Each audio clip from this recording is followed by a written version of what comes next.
Raising kids is a challenge. Raising good kids is a big challenge. And raising godly kids is an incredible but possible challenge. There are several important ingredients needed to raise godly children.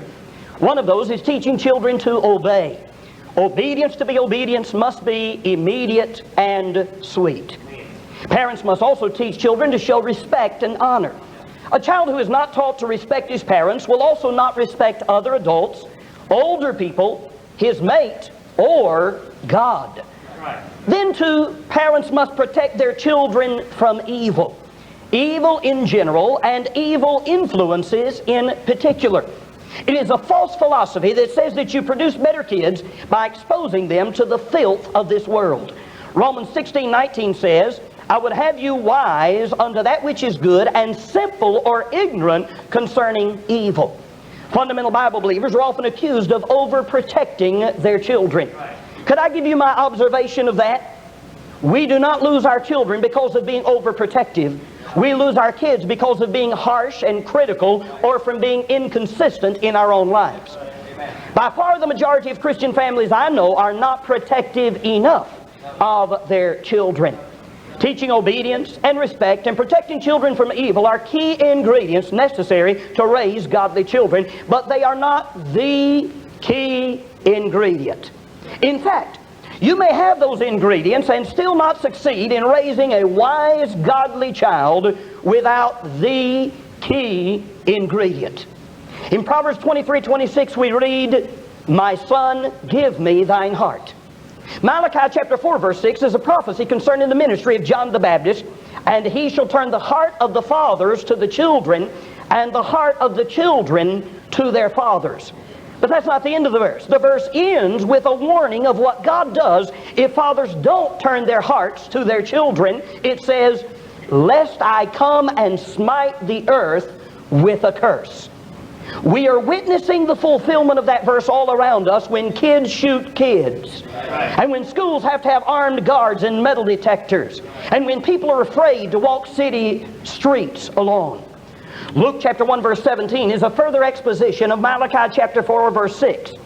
And he, that is John the Baptist, shall go before him, referring to Jesus, in the spirit and power of Elias or Elijah, to turn the hearts of the fathers to the children, and the disobedient, that's the children, to the wisdom of the just. That's what parents are supposed to be. The number one characteristic of wisdom is justice. When children see parents as just rather than unjust, then children are more likely to cease their disobedience and rebellion and give their hearts to their parents. The last phrase of that verse says, to make ready a people prepared for the Lord. Young people are not ready, not prepared for God to work in their lives until their hearts are turned from themselves or from others to their parents. Now I've given you the passage where the truth is stated. Now let me tell you where the truth is illustrated. 2 Samuel 13 and 14 are the chapters that tell how King David lost his son Absalom's heart. Absalom and Tamar were full-blooded brother and sister. But David was not as protective of Tamar as he should have been. David allowed Tamar's half-brother Amnon to be alone with Tamar, and Amnon raped his half-sister. David was angry when he heard what happened, but he took no action.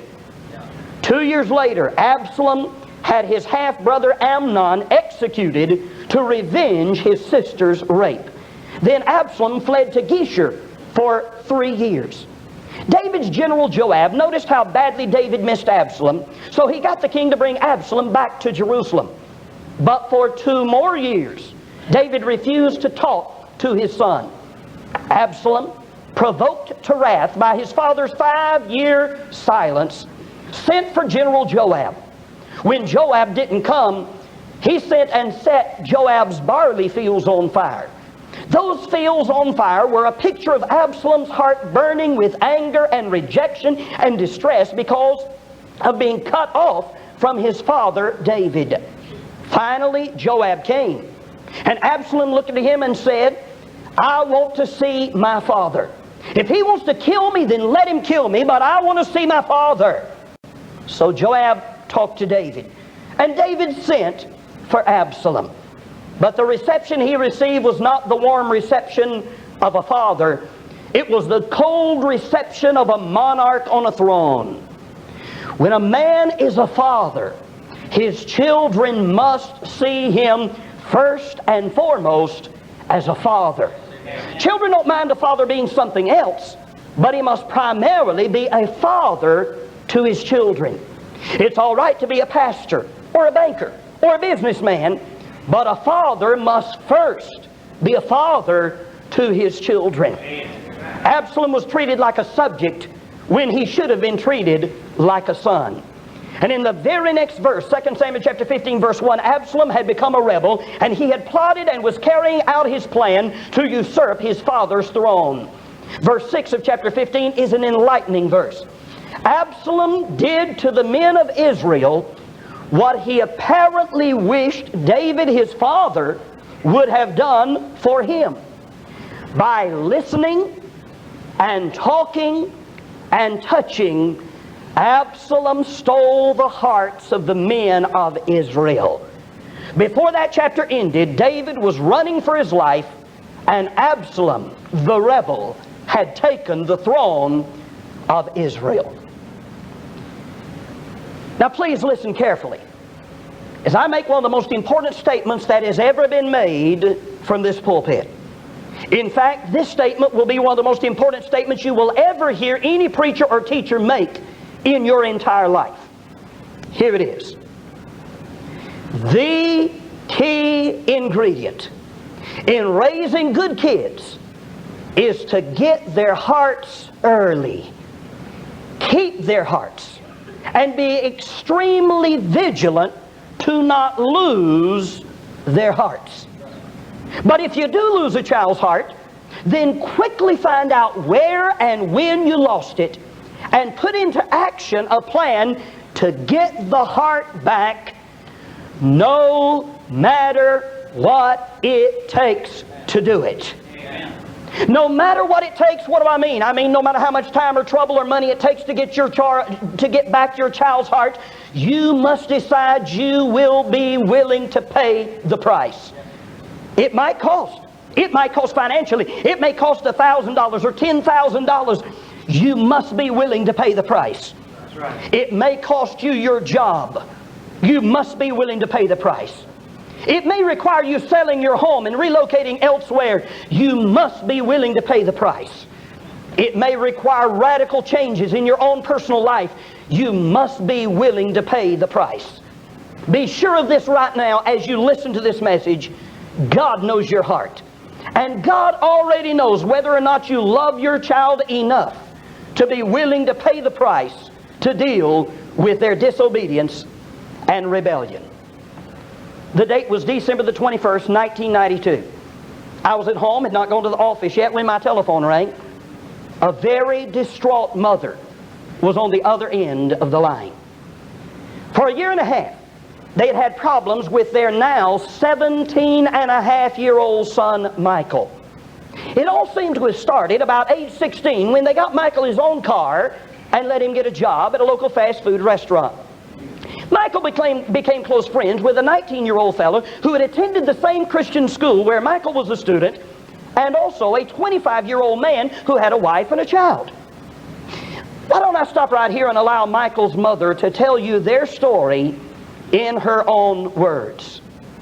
Our son running around with a 25-year-old married man with a child, a man faithful to our church, seemed fine. Boy, were we wrong. Michael soon started staying out late. He was working later and later. On his days off, he went with his friends to their homes to play pool or ping pong. Mr. 19-year-old's girlfriend wasn't allowed to go out with him unless her parents went, so that wasn't a problem. So far as we knew, Mike and Mr. 19-year-old were just a couple of Christian guys having fun. We totally trusted Mike. We watched him. He seemed to be still having devotions. He was still in church most of the time. His mouth was a little smarter than usual, but we chalked it up to being 16. We also noticed him stretching the rules a little bit. Some things weren't adding up, but nothing major. Then in November, 4 months after Mike turned 16, we got up one morning and the car was gone. It was 4 a.m. and Mike wasn't home yet. Well, this was stretching the rules a little much. We were both up and suddenly noticed a note on the dining room table. I still remember every word on it, even though it's been 3 years now. It said, someone said I could do it. I love you, Mom and Dad. Bye, Mike. We weren't sure what it meant, but we were horrified. First, we ran over to Mr. 19-year-old's apartment. No one was there. We checked the garage. No one was there. About that time, I checked my purse and realized $300 was gone. It was really a relief to realize that he had taken the money and probably run away. We did all the things we could do, but what happened is we started searching through his stuff, questioning people he knew at school. Boy, were we shocked. We found lots of awful hard rock music tapes. Mike set those out for us before he left. We found cigarettes and found out he'd been drinking. We found pictures he had drawn of evil, wicked skulls. They gave me chills. Mike had a side that we knew nothing about. Mike was found 5 days later in Florida, broke. We had him put in a detention home, and we went to get him. This family lives in the state of Illinois. Mr. 19, who had gone with Mike, was just left in the street. We had the car impounded, so he had nowhere to go or stay. His parents sent him nothing, so he was left on the streets of Tampa, Florida, with only his clothes. He was scared. He stayed at a police station sitting in a chair. We got there 2 days later. God had started to work, and we brought back both boys. Mike confessed to us everything and asked our forgiveness. We blindly gave it to him. From this point on, Mr. 19 and Mr. 25 were gone. Mr. 25-year-old had been taking the boys to bars. One part Mike held back was that Mr. 19-year-old had introduced him to pornography. They had started renting X-rated movies. Mike was fine until the next summer when a girl came into the picture. She seemed like a nice girl. She went to church, an A student, worked hard. We liked her.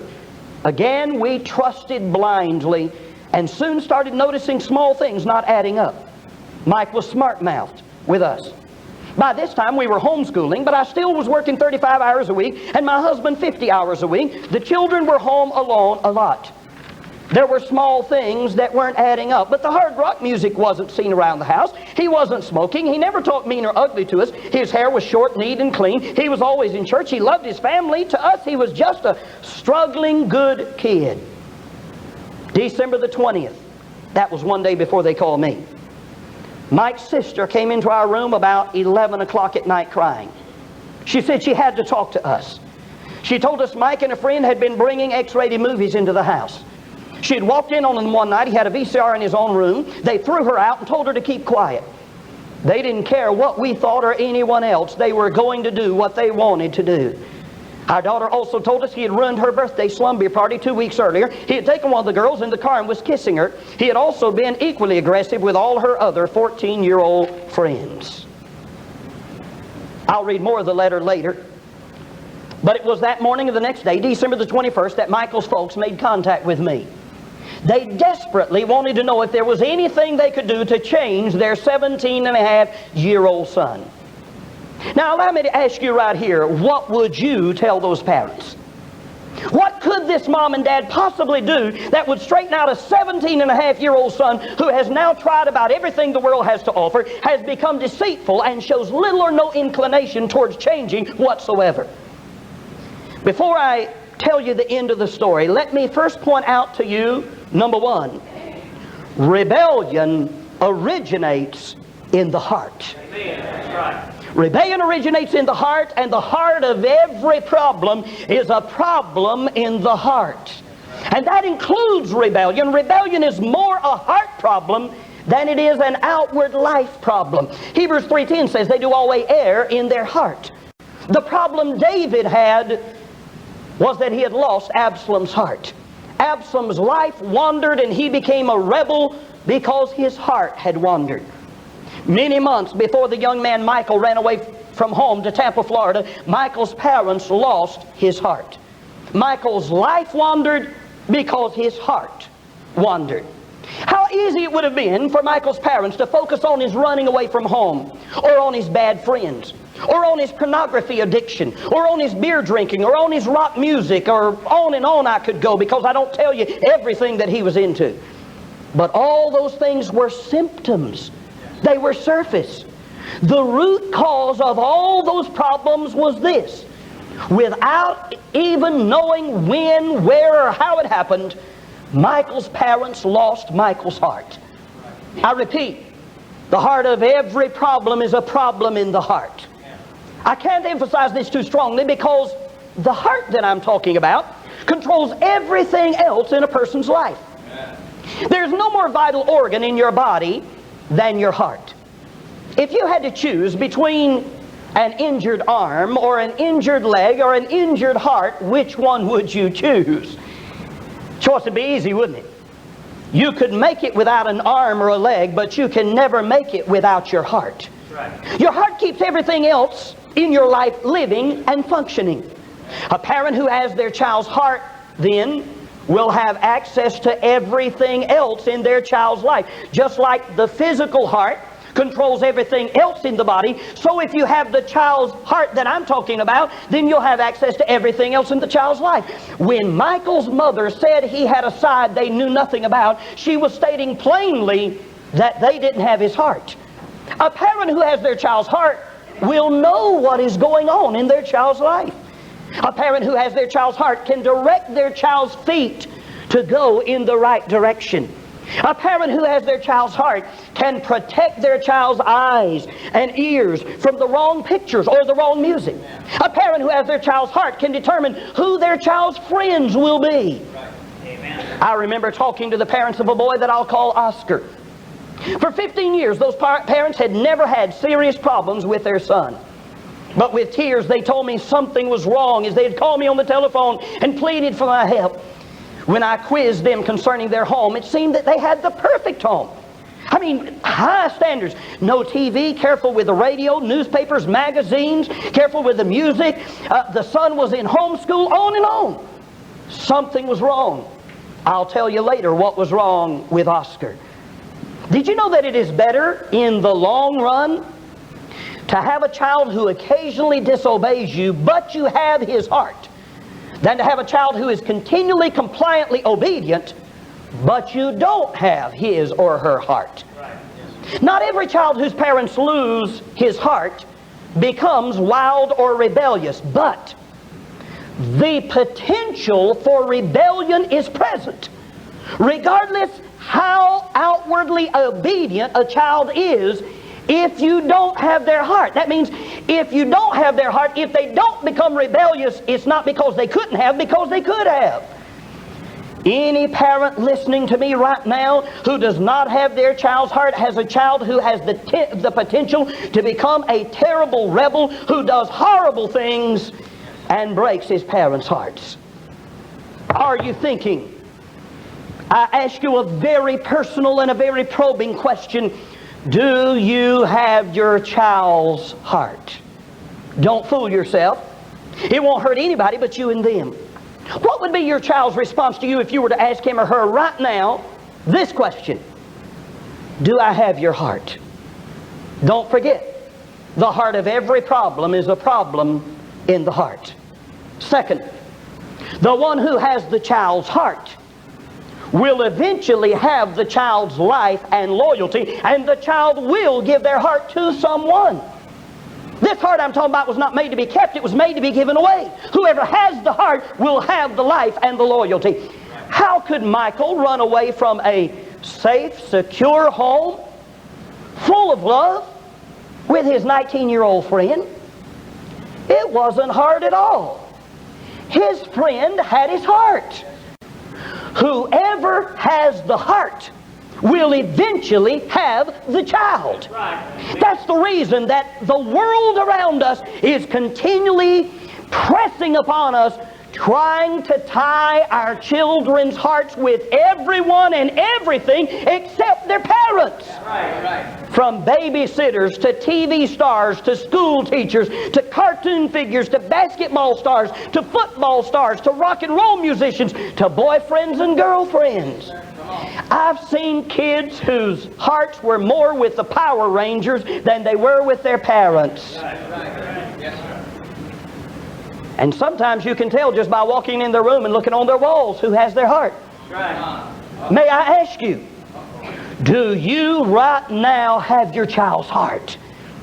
Would your child rather spend time with you than almost anyone else?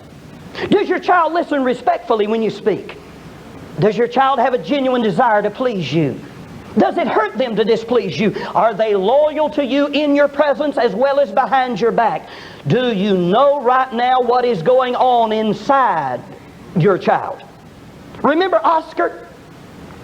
The reason Oscar's parents were having problems with him was because Oscar had gotten a new girlfriend, and they didn't know it. One of Satan's biggest ways of getting kids' hearts from their parents prematurely is by getting young people to play the boyfriend-girlfriend game. Is there no other alternative to this approach that is so common in our day and yet is destroying so many of our young people?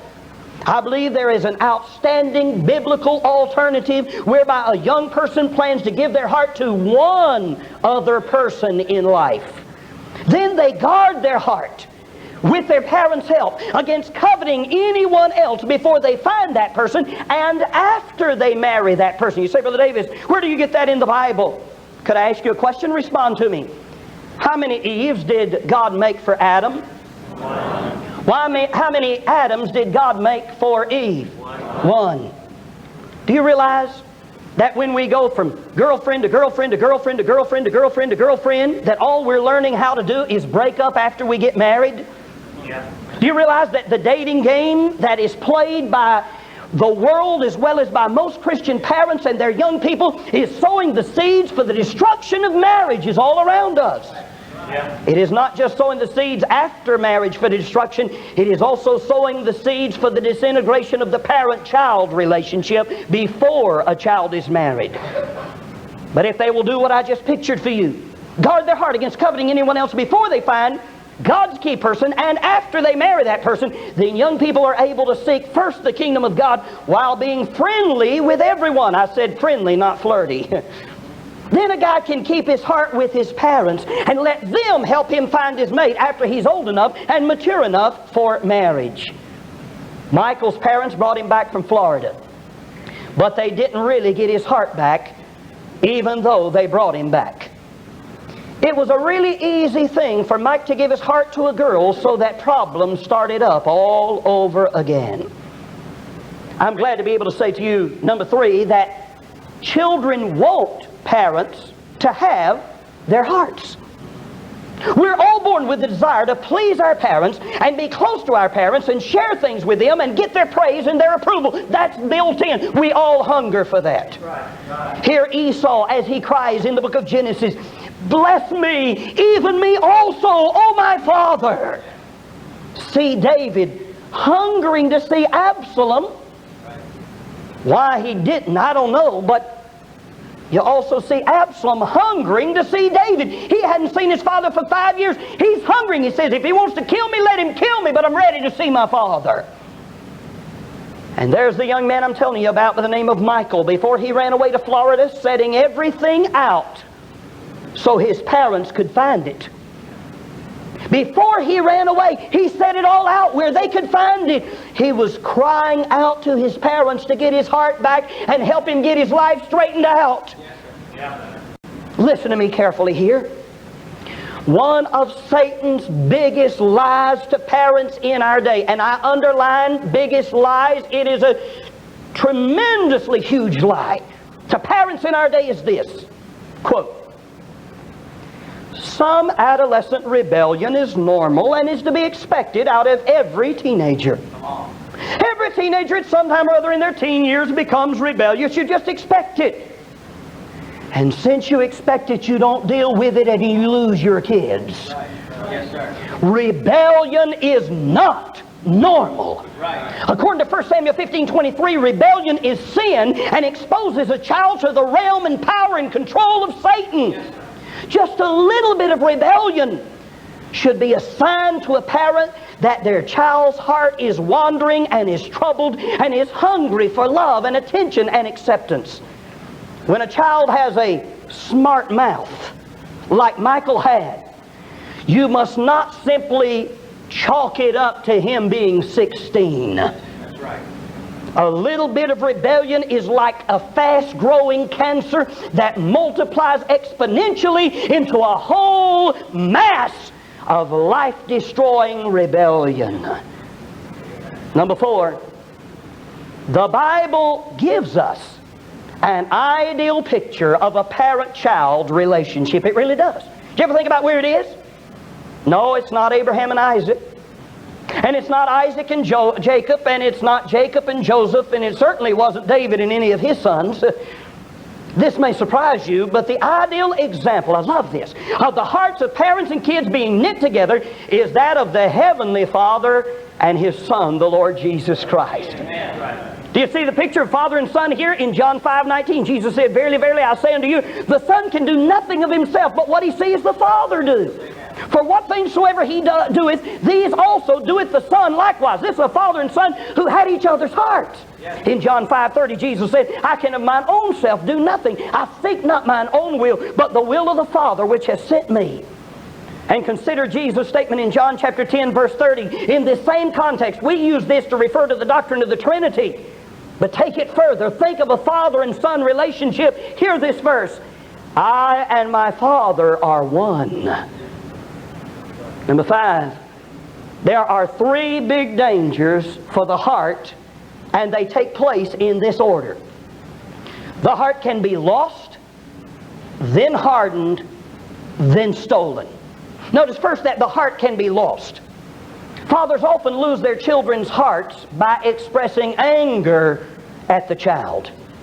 Contrary to what many fathers think, anger does not break a child's will. That's not a proper goal anyway. You don't want to break a child's will, you want to direct a child's will. Anger crushes a child's spirit and causes a child to harden his heart. Over and over, when I deal with a rebel child, I find that his father has had a problem with anger.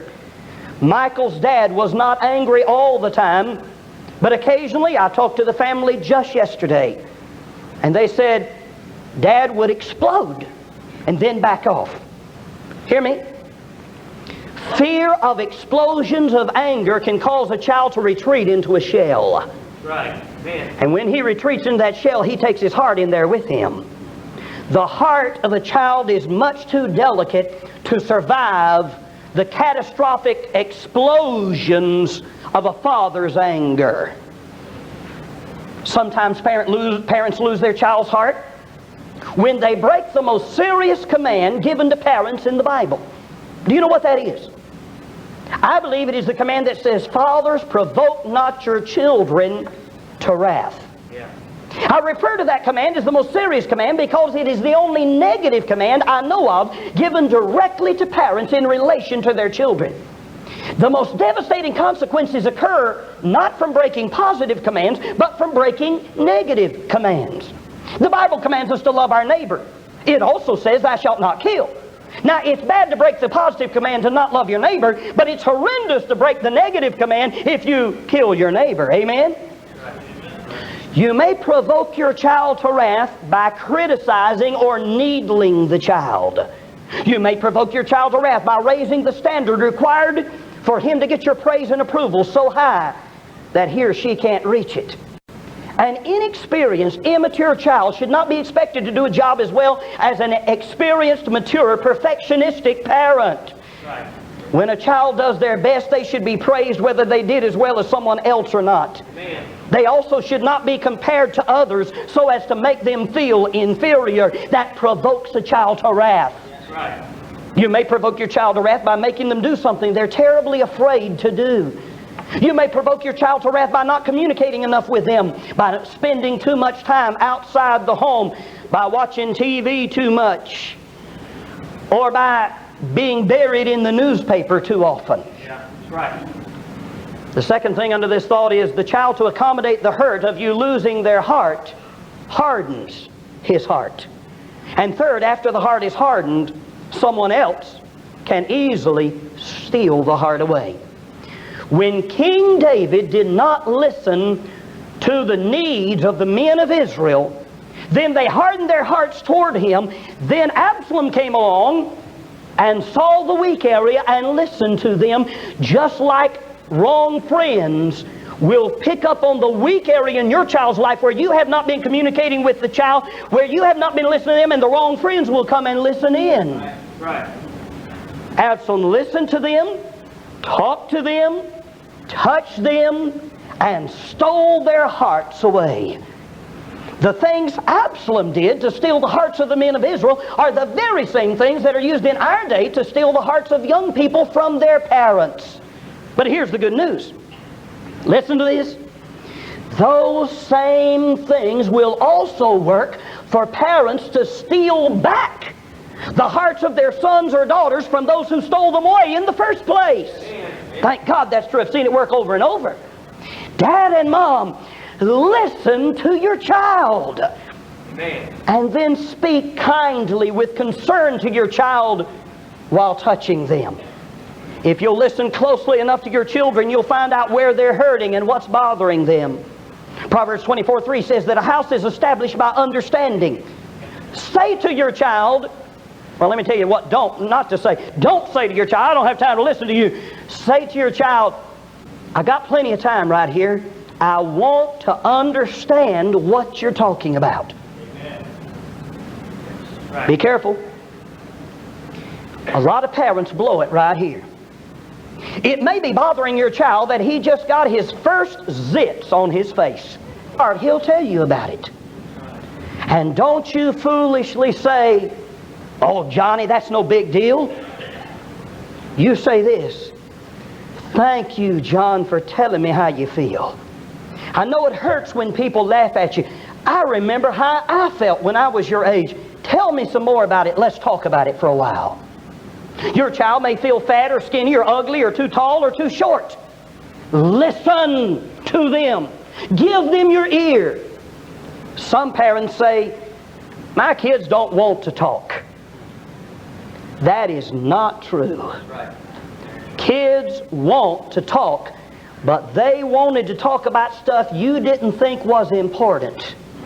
And you and I need to learn that if it's important to them, then it's important. Amen. What I see as my child's needs, and what she sees as her needs, I have 4 girls, 2 already married, 2 still at home, and what I see as my girl's needs and what she sees as her needs may be 2 different things. You know what that means? It means I have to meet her needs not only as I perceive them, I have to meet them as she perceives them as well. You know what that means?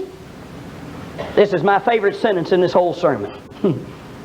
It means that you're taking time to kiss your little girl's dolly because it has a sore toe is more important for your happiness 20 years from now than you're taking time to listen to your boss offer you a $20,000 a year raise. Amen. It means you better care that your little boy got his toy truck stuck in the mud today and wants to tell his daddy about it. It means you better care about your little boy's dog and your little girl's cats.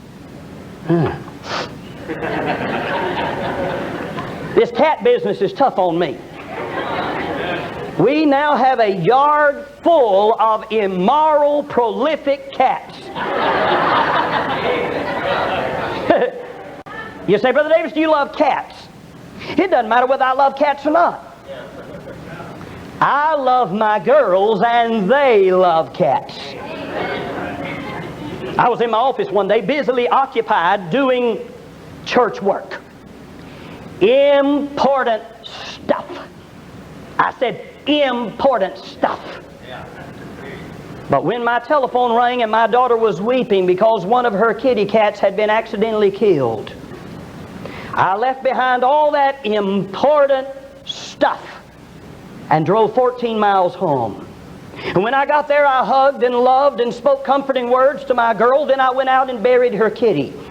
Then I hung around for a couple of hours more just to make sure she was all right, and to continue to comfort her and talk to her and tell her it was all right. And then every day for several days I continued to ask her, how are you doing? It's all right. Don't let it worry you. It's all right. Why did I do that? Because it was an opportunity for me to let my girl know that she had a daddy who was a daddy first and foremost, and then a pastor. I know every father couldn't drop everything like I did and go home, but I could, so I did. And I don't have to be a cat lover to be happy in my old age, but I have to be a kid lover if I'm going to be happy in my old age. Why do kids give their hearts to their friends? Because their friends listen to them. You're not going to raise good kids based on how they look on the outside. Are they conforming or not conforming to your rules? Some parents will just look at their kids, see what they look like on the outside. Well, they're doing fine. No, they may not be doing fine. You've got to reach deeper than that. Son, what have you been thinking about? How do you feel about this? Does this bother you? What are you saying to yourself? How are you dealing with your emotions? What did the message in church say to you? Did you read your Bible and pray today? Did you get something out of it? Are you getting answers to your prayers? Questions, questions, questions. Study Jesus and how He was continually asking His disciples questions to see how their character and their understanding of Him and their dedication was progressing. There's a philosophy about youth work that prevails in many fundamental churches. Now the philosophy is this. Now don't throw any tomatoes at me. Just listen for a minute, all right? The philosophy is, have a youth director to whom the young people give their hearts and let him do lots of things with the youth. That philosophy is not all bad. There are some young people without parents, or who have parents who refuse to be what God wants them to be, and those young people won't make it unless some godly adult is able to get and direct their hearts. But God's best is not for a youth director to spend time with young people. God's best is clearly for parents to spend time with their young people. Rebellion originates in the heart. The one with a child's heart will eventually have their life in loyalty. Children want parents to have their hearts. It was built in. The ideal example of a parent-child relationship is the Heavenly Father and the Son. The three big dangers for the heart is that it can be lost, then hardened, then stolen, and six, only the heart can keep the heart. The hand alone cannot keep the heart. Neither is a spanking likely to turn around a rebel teen. Can you imagine Michael's parents spanking that 17-and-a-half-year-old young man and it doing any good? I'm not sure they could have even gotten it done if they'd have wanted to. The first thing to do at any sign of rebellion is not to get exasperated and shove away from the child. The thing to do is to draw closer to the child. A home with a rebellious youth is often filled with a negative, critical atmosphere that has to be changed. Praise creates an atmosphere of love and joy and acceptance, whether it's in a home or in a church.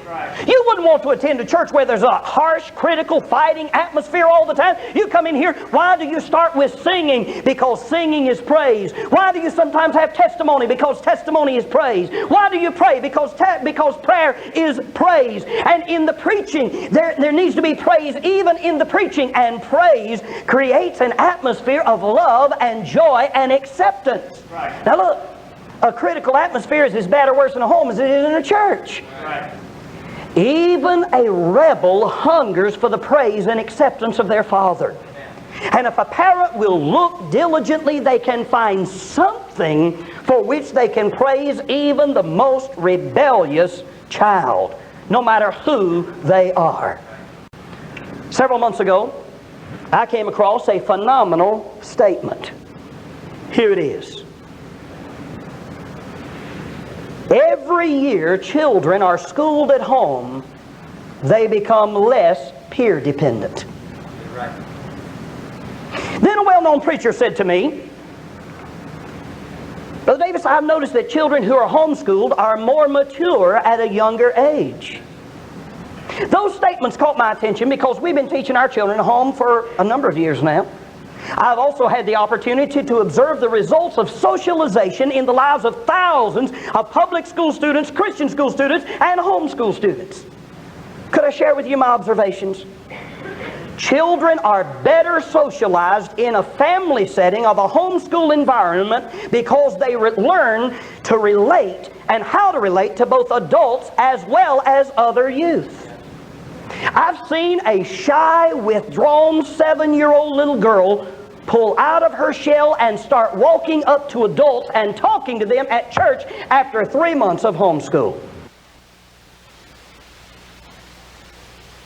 I saw my 2 oldest daughters choose older, godly ladies in their 50s and 60s to be in their wedding. To be in their weddings, to be their maids of honor, along with girls their own ages. Why does it work like that? Because children spend so much time with their mom and dad in a homeschool setting that they learn how to relate to adults. Right, yeah. That's good. Right. They're going to spend their life relating to adults. As well as, it's no problem for them if they can relate to adults. They have no problem at all relating to kids their own age. Think for a moment. We talk about the benefits of socialization, and I'm not totally against a child being with those their own age, but I want to ask you a simple question. What good thing does a 12-year-old learn from another 12-year-old? For that matter, what good thing does a 14-year-old ordinarily teach another 14-year-old? Not a whole lot, folks. I know everyone can't do homeschool, but if you want to get your child's heart or keep your child's heart, there are very few other things you can do that are as safe or as effective as having your children with you almost all the time. You say, but do the kids get a good education? Statistics show that they get a better than average education. But we also need to be careful of something else. We need to be careful. Now listen to me carefully here, because somebody in this room's got this problem. We need to be careful that we don't elevate knowledge to a pinnacle that even the Bible doesn't give it. Right. 2 Peter chapter 1 verse 5 gives God's order in this area. And beside this, giving all diligence, add to your faith, virtue, and to virtue, knowledge. God was not guessing when He said number 1 is faith, number 2 is virtue, and number 3 is knowledge. The top priority in a person's life is faith, a person's relationship with God. That's the number 1 thing you want to make sure your children have. Amen. The very next priority is virtue, which is character or moral excellence. And after virtue is knowledge. In other words, God sees virtue and character as being more important than knowledge. While God's priorities are not recognized, when God's priorities are not recognized, then we wind up turning out educated idiots. You're right. You're right. People with lots of knowledge but little wisdom and character. Are there folks like that? Yes. Yeah. Oh my soul. There are lots of folks like that. God wasn't guessing when He said, wisdom is the principal thing. Therefore get wisdom. Only an educated fool believes man came from monkeys. That's right. That's right. Wisdom of any sort says great design demands a designer. Right. More and more in our day we hear things like this. Trust us. Yeah. We're scientists. Something comes from nothing. Huh? Oh. Or how about this one? Trust us. We are medical doctors. We're highly educated. It has a heartbeat, eyes, and brain waves, and it sucks its thumb, but it's not a baby. Yeah, come on. Yeah, come on. That's right. Yeah. Better an abortionist doctor is an educated fool. Amen. Right. Exactly. He is a brilliant man. I would rather have a child who could not read and write their own name in boxcar letters than to have a child who becomes a doctor that doesn't have enough wisdom to not kill babies. Amen. Amen. Better a little knowledge with a lot of wisdom than a little wisdom with a lot of knowledge. A pastor and his wife came by our church. Drove quite a distance. Were anxious to talk to me. I sat down after a service and listened as they shared their concerns about their children's education. Brother Davis, my wife's done a good job teaching our 5 children at home. But they're getting in the upper levels of high school now, and she just can't handle teaching algebra and geometry. The nearest Christian school is 30 miles away. We just don't know what to do. Do you have any advice for us? I let them talk for about 10 minutes, and then I said, "Are you done?" "Yes." "Are you sure?" "Yes." Are you ready for my answer?" "Yes." "You're sure you're ready for my answer?" "Yes." Here it is. Hang the education. Yes, amen. What? I said, hang the education. "What do you mean?" I said, "Well, now that I've got your attention, let me balance that statement a little bit. I'm not against education. Believe it or not, I've got some. But sir, ma'am, your children are all wise, intelligent, knowledgeable, charactered children who have a good relationship with you and with God. I've seen them on more than one occasion. They can get through life fine without algebra, but not without character. Right. You continue teaching them everything you can, and since they do have character, if they need things you can't teach them, they'll get it whenever they need it." Right. The Bible's very plain. The ear of the wise seeketh knowledge. What is the Bible commentary on knowledge without wisdom? Knowledge puffeth up. Right. When you see these folks who are walking around proud as peacocks of all their degrees and all of their knowledge and everything, and they don't have the wisdom to know anything about life and what is right and wrong, you see knowledge puffs up and you can't even give them wisdom. Right. And wisdom is the principle of the principal thing. Yes. There may come a time when you have to choose in your child's life between wisdom and knowledge. If you have to choose attentiveness over algebra. That's right. Choose generosity over geography. Choose forgiveness over foreign language. Choose for them to learn compassion over chemistry. Choose truthfulness over trigonometry. Choose humility over the humanities. Choose self-control over sociology. Choose obedience over ophthalmology. If they get character, they will have the goods they need to get whatever knowledge they need to become whatever they need to be. Number 7. A parent needs to take the following steps to turn around a rebel child. First of all, the parent must first acknowledge to God and their child that they have lost their child's heart and sincerely seek forgiveness from both God and the child. Now, most parents first try to change the child, but God's order is very significant. Turn the hearts of the fathers to the children comes before the reverse statement. Once the parent is seen as just, that statement, the disobedient to the wisdom of the just. Once the parent is seen as just, then they are ready to reach the one who is disobedient. Justice usually requires humility on the part of a parent before grace is given for them to reach their child. This is the reason that counseling with a rebellious teenager usually accomplishes little or nothing. Most parents, that's what they try to do. They say, "My teen's a mess. I'm going to take him to a counselor." You can pay a fortune or you can listen to this sermon. Right.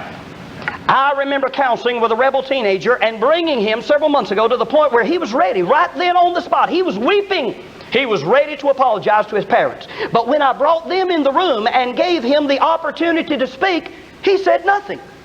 And I was sitting there thinking to myself, "Oh, wait a minute, what's wrong?" And then I remembered God's order is the father turns his heart to the child first. The command is not given to the child to straighten up. The command is given to the father to straighten up. Amen. And I said, "Hold it, I ask you to speak, but son, just wait." And I turned to the father and I said, "There's some things you need to get right. You get them right first." And that father broke down and begged his son's forgiveness with tears streaming down his face, and immediately his son did the very same thing to his father. Secondly, the parents must examine their own lives to make sure they're fully dedicated to God and cleansed of all evil. A parent with sin in their own life will find it difficult or impossible to deal with sin in their child's life. Third, The rebellious child must be completely separated from all negative personal influences. I cannot emphasize this too highly. The book of Proverbs says, he that walks with wise men will be wise, but a companion of fools will be destroyed. If you continue to allow your child to run with young people who are not what they ought to be, and it is obvious they are not, you will not straighten out your child. Your child will be destroyed. So that includes all friends, especially any boyfriends or girlfriends, as well as any family members not totally in agreement with the parents' spiritual objectives. This usually means that homeschool is essential, not an option. The parent must be so thorough in this area that the child would not even be allowed to attend a Sunday school class with young people their own age without the parent present. Sadly, there are times when the child must even be separated from grandparents if they are not supportive of the parents. Fourth, the young person must also be completely separated from all negative impersonal influences. The home should be cleansed of TV, radio, bad music tapes, questionable magazines, sale catalogs, etc., etc. Satan will keep ground in a rebel's life if there is anything left where he can hold that ground. Fifth, everything bad must be replaced with that which is good. The child cannot become a spiritual vacuum. They can't be empty. When you get the bad out, you've got to put something good in its place. Sixth, the parent should earnestly pray that God would bind all demonic powers that may be influencing their child. Anytime you deal with rebellion, you can be pretty sure you are dealing with satanic powers.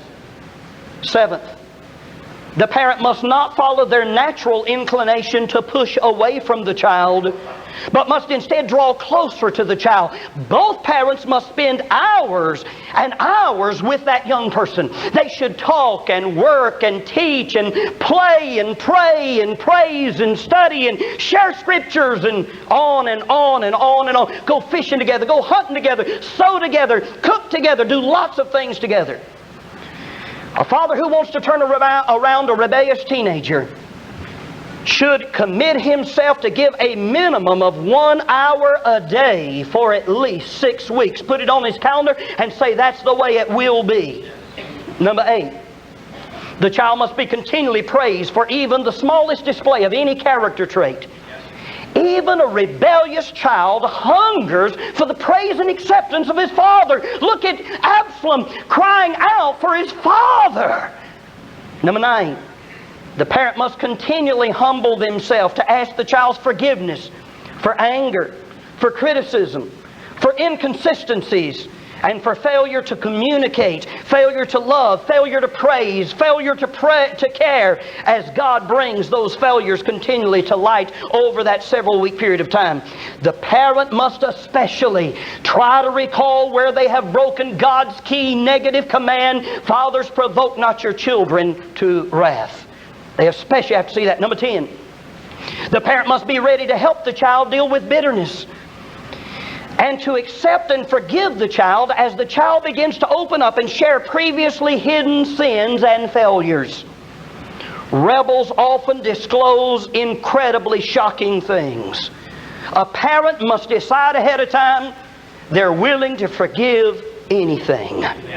Number 11, the parent must be committed to following God's principles and refuse to yield to the pressure that will come both from outside the home as well as from the child himself when these principles are first instituted. Many times, parents of children in churches, even in Christian schools, have children who are rebellious, and when they start carrying out these principles, the folks in the church look at them like, "What's the matter with you? Boy, have you flipped out?"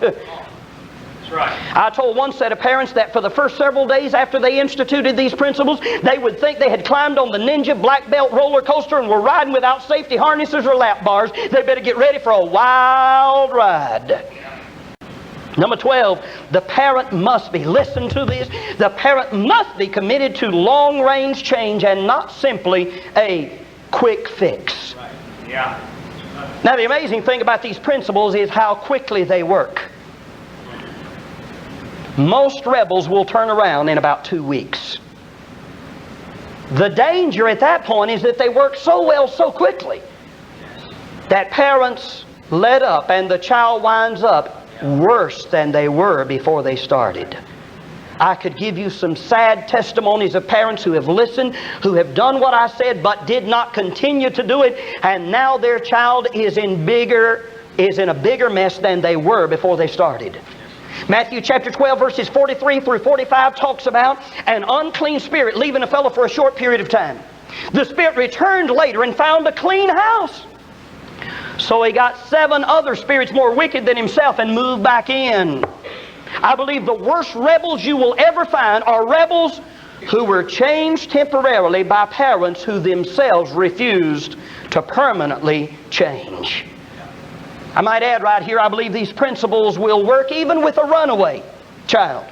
But only if the parent can first find a definite way to keep them at home. I have some ideas about that I don't have time to share right now. Without them running away again. Such a thing could be very difficult, especially with the legal climate of our day. Michael's parents continued their story. Here it is. They had called me on December the 21st, you remember? His mother writes, on December the 22nd, Mike left after 11 p.m. We waited till 3 a.m. till he came home. We searched through his room. We found many things we were not ready for, and they list them here, and honestly, I cannot tell you publicly the things that they found. It became obvious that he was totally out of control. That was the worst. That was the worst night of our lives. We were sure that Mike was now only to talk to us. We were now his best and only friends. Christmas was only 3 days later, and Christmas was hard. At the family get-together, he sat between us and never left our sight. Thankfully, this family also told me that their family, their extended family, was very supportive of them through this. He wasn't allowed to talk to anyone at church, and like I said, the folks at church wondered what was going on. We were able to get Mike under a week of preaching at camp, and by the end of the week, God got a hold of him. We were really ready to do everything God wanted from us.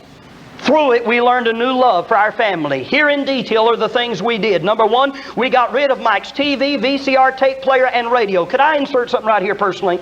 I believe one of the most dangerous things a parent can do is to allow their child to have a TV or radio in their own room. You're right.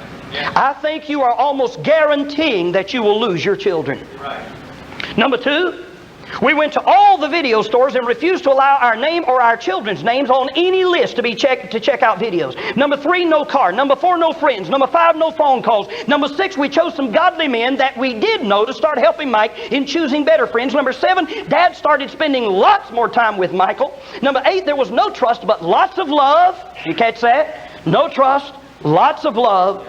Number nine, we encouraged reading about godly men. We all became best friends. If Mike wanted to see a friend, it was only done if we were around.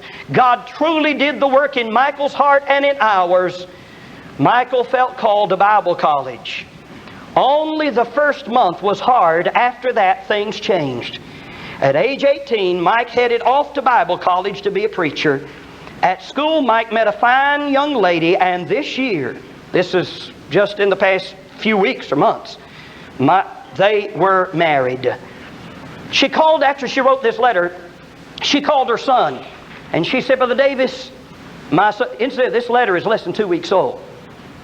This happened 2 years ago. She said, a little over 2 years ago, she said, my son wanted me to add these things. First of all, he said, our determination to fight him is what changed his heart. He said things would have never changed had we not done the things listed earlier and had he not seen that we were not giving up. Michael said if parents say that the child is 16, 17, 18, or whatever age, and that they're old enough that there's nothing the parents can do, Mike said tell them they've lost the war. We never gave up. If we weren't just fighting our son, we were fighting for the very soul of his future generations.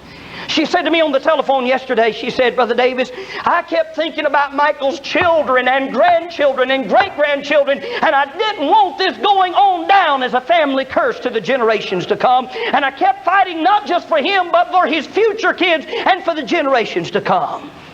If our love would have driven him away, then so be it. But if we had done nothing, there would have been no hope. She underlines no hope. She said, everybody tells you that when they turn 16, there's nothing you can do. She said, boy, were they wrong. And she winds up with this. Our second child has been a real joy.